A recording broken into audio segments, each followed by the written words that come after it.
मुसलमानों पर प्यार लुटाने में आगे निकले, टिकट देने में पीछे। कांग्रेस सपा दोनों में क्या काट ली कन्नी।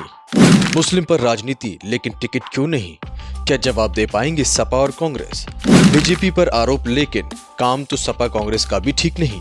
इस वीडियो में समझिए पूरा समीकरण। अगर इस लोकसभा चुनाव प्रचार को कभी इतिहास के आंकड़े में दर्ज किया जाएगा तो इस प्रचार में दिए गए बयानों की चर्चा जरूर होगी। पीएम मोदी से लेकर राहुल गांधी और अन्य क्षेत्रीय पार्टियों ने भी हिंदू मुस्लिम का मुद्दा जोर शोर से उठाया है। बीजेपी पर पार्टियां भले ही आरोप लगाती रही हैं कि बीजेपी कभी भी मुसलमानों को ना तो टिकट देती है और ना ही मुसलमानों के लिए कोई काम करती है। ऐसे में बीजेपी का भी पलटवार रहता है कि कांग्रेस, सपा समेत अन्य पार्टियां कांग्रेस के वोट बैंक पर सिर्फ राजनीति करती हैं।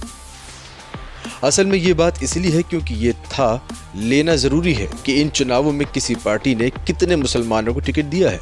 अब आंकड़ों पर नजर डालते हैं तो सारा सच सामने आ जा रहा है। सच तो ये है कि कुछ पार्टियां मुसलमानों पर प्यार लुटाने में आगे हैं लेकिन टिकट देने में पीछे हैं।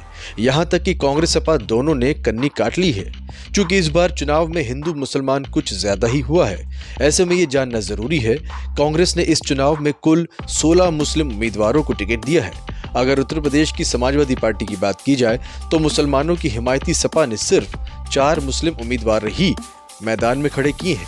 लालू प्रसाद यादव की आरजेडी भी आंकड़ों पर खड़ी नहीं उतरी है। उसने सिर्फ 2 मुसलमानों को टिकट दिए हैं। कई राज्य तो ऐसे हैं जहां पर कांग्रेस ने एक भी मुस्लिम उम्मीदवार को टिकट नहीं दिया है। महाराष्ट्र और गुजरात का यही हाल है।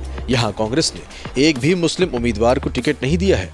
अगर इंडिया गठबंधन की बात की जाए तो कुल 34 मुस्लिम प्रत्याशियों को इस बार इंडिया गठबंधन की पार्टियों ने चुनाव में उतारा है। अब आंकड़ा इसी बात से लगाया जा सकता है कि मुस्लिम के नाम पर वोट मांगने वाली पार्टियां चुनाव में कितने मुसलमानों को टिकट दे रही हैं। जबकि प्रचार में तो कोई पार्टी मुसलमानों को आरक्षण देने की बात कर रहा है तो कोई उनका विरोध करते हुए घुसपैठियां बता रहा है। अंदाजा इसी बात से लगाया जा सकता है कि मुसलमानों का प्रतिनिधित्व का औसत क्या है। Bureau report.